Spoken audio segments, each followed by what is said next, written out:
The city of Constantinople, the new Rome, Nova Roma, is besides the old Rome one of the most fascinating cities of antiquity and the Middle Ages.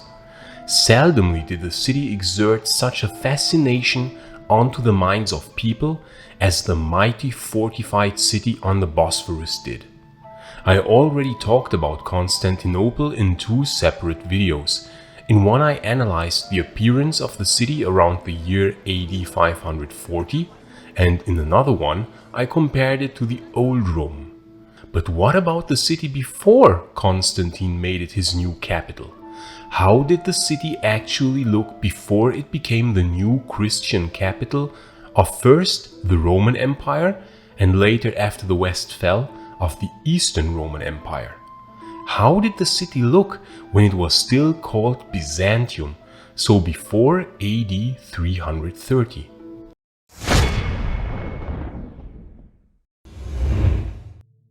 Constantinople is without a doubt one of the greatest cities that humanity had ever seen, and even though in many ways quite different from Rome, it still did retain a lot of the old imperial glory of classical antiquity.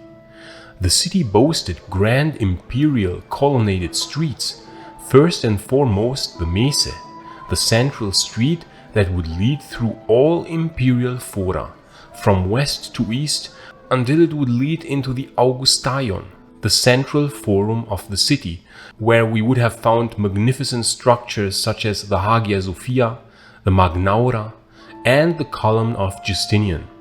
But Constantinople was a Christian capital, and as such was in many ways distinctly different from the old classical cities in that no temples for the worship of the old gods were constructed anymore. Byzantium, on the other hand, the name of the city before being transformed into a new capital of the Roman Empire by Constantine after AD 324, with its dedication ceremony taking place in AD 330, was an entirely pagan city and of Greek classical appearance through and through. Therefore, Byzantium must have looked very different from Constantinople. The city of Byzantium, or Byzantion as it was called by the Greeks, was founded as a colony of Megara in the 7th century BC. The origin of the word Byzantion either derives from a Thracian personal name, Byzas, or according to Greek legend from the Greek king Byzas, the leader of the Megarian colonists who founded the city. However, the first version is more likely since, as archaeological evidence shows, Byzantium was preceded by a Thracian settlement dating back to before the first millennium BC. In fact, the Bosphorus Peninsula was settled as early as 5500 BC in the Middle Neolithic Age. Plinius the Elder, in his work Natural History, Naturalis Historia, refers to the city with the name Lygos. This Thracian settlement was located to the northeast of the peninsula, near where today the Topkapi Palace stands.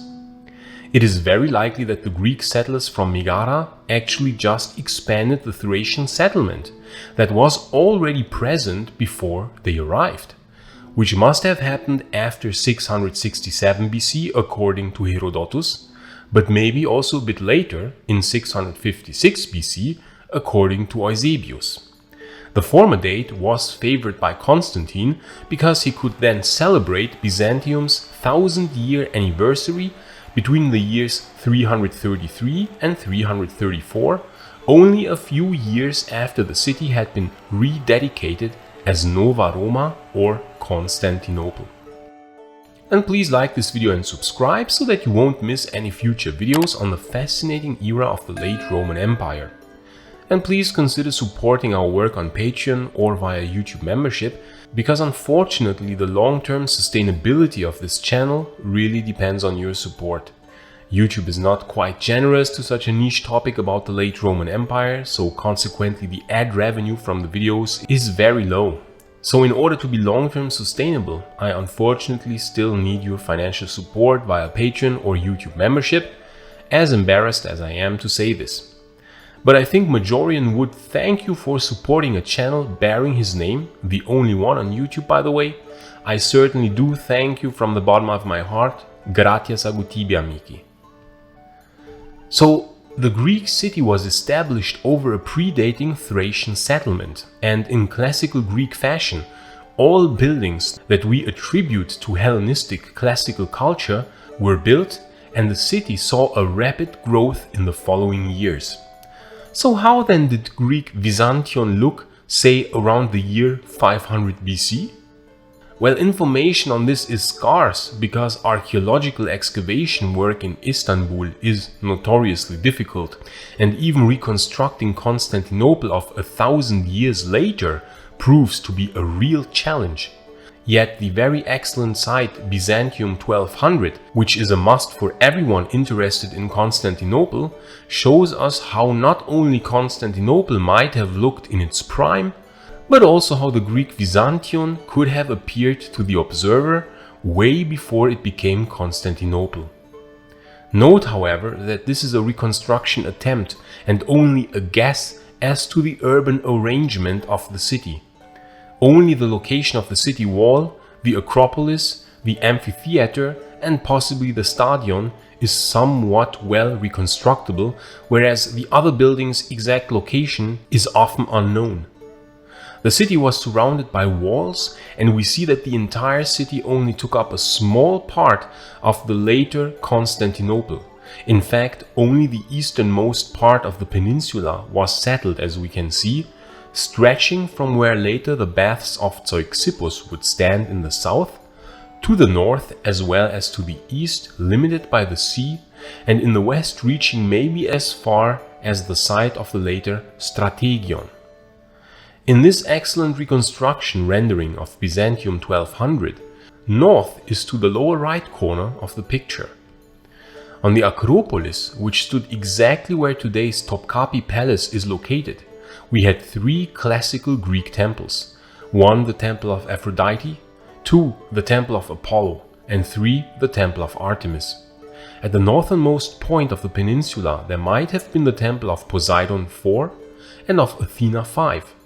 There was the Temple of Temenos 6, a large stadion for sports competitions 7, the amphitheater for theater plays 8, the Temple of Demeter 9, the Temple of Kore 10, another smaller Temple of Apollo 11, a Temple of Helios 12, then the Temple of Selene 13, the Temple of Pluto 14, the Temple of Hera 15, a large Agora 16, and a smaller one 17.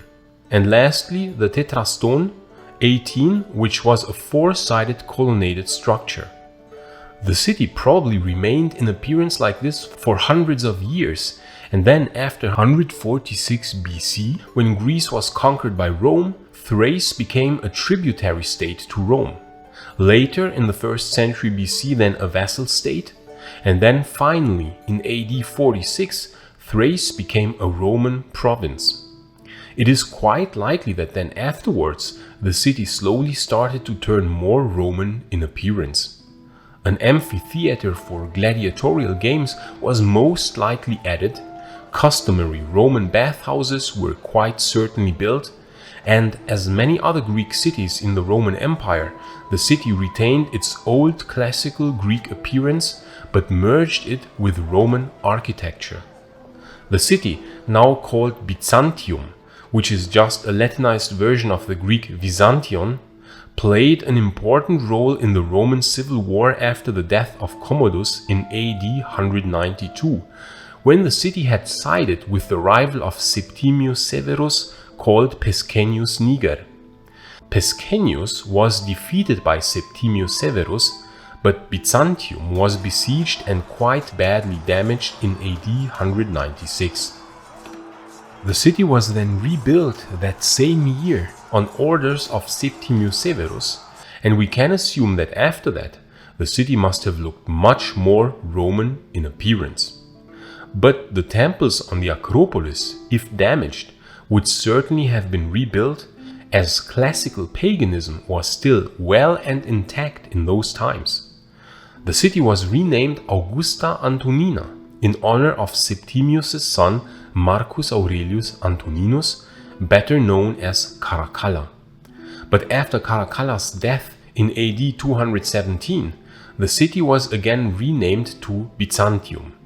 The city, after Septimius Severus's reconstruction, had already grown quite a lot larger than the old Byzantium, and now went as far west as where later the Forum of Constantine would stand over a century later. As with the Greek city of Byzantion, we don't know much about the urban structure of the city when it was called Augusta Antonina. It was certainly very pagan in appearance, with temples on the Acropolis towering above all else, with many forums, temples, baths, amphitheaters, but certainly also aqueducts. Such would Byzantium thus continue to prosper, so much so that by the time of around AD 300, it must have already been quite the city to behold, and a rich center of commerce and trade, being so perfectly situated at the Bosphorus, this strategically important point that could control trade to and from the Black Sea into the Mediterranean. So impressive must Byzantium already have been in that time that it attracted the attention of one Roman emperor, who grew more and more discontent with the old Rome, for the old Rome would not yet be ready to become a Christian capital. Too deeply was paganism rooted into the society of the Western Roman Empire. But this Byzantium, Constantine must have thought, not only was strategically located nearer to the richer eastern provinces and to the borders of Persia, but also easier fortifiable than the old Rome that was surrounded to all sides by land. Byzantium, however, was surrounded to 3/4 by water and thus could be turned into an impregnable bastion. And so Constantine then chose Byzantium as his new capital, and already as soon as AD 324, after his victory over Licinius, was the work started to greatly expand and beautify the city. For 6 years work was carried out, many new buildings constructed, and the city expanded again further to the west, way beyond the Severan walls. In one of his more dubious acts, of which there are unfortunately many, about which I talked in detail in this video here, Constantine plundered the old Rome of many statues and other riches in order to adorn his Nova Roma. Many impressive monuments were built, such as the Philadelphion, still very pagan and classical in appearance, the Great Nymphaeum, and of course the Forum of Constantine with the impressive Senate building and with a column upon which the emperor had a statue of himself be placed, likening himself to the sun god Sol Invictus, and of course massive city walls in the far west of the city. When Constantine dedicated the city in what must have been a very pompous ceremony in AD 330 as Nova Roma, because the city was also built on 7 hills, the city must have still appeared very pagan. In that time, the Acropolis with its pagan temples was very likely still standing in good condition, and many of the newly constructed buildings, such as the Senate building with its Pantheon-esque rotunda, the Philadelphion, the Great Nymphaeum, and the colonnaded Mese and Grand Imperial Forum and Column of Constantine, gave the city an overwhelming classical imperial Roman appearance. Only in the following centuries would the city turn more and more into a visibly very Christian capital, so that by the time of Justinian 200 years later, we could then call the city truly Christian in appearance.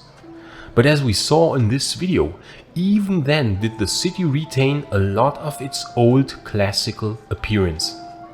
But even so, never again would the city appear truly as Greek as it did during the time in which it was called Byzantion and later Byzantium, or truly through and through as Roman as when it was known as Augusta Antonina.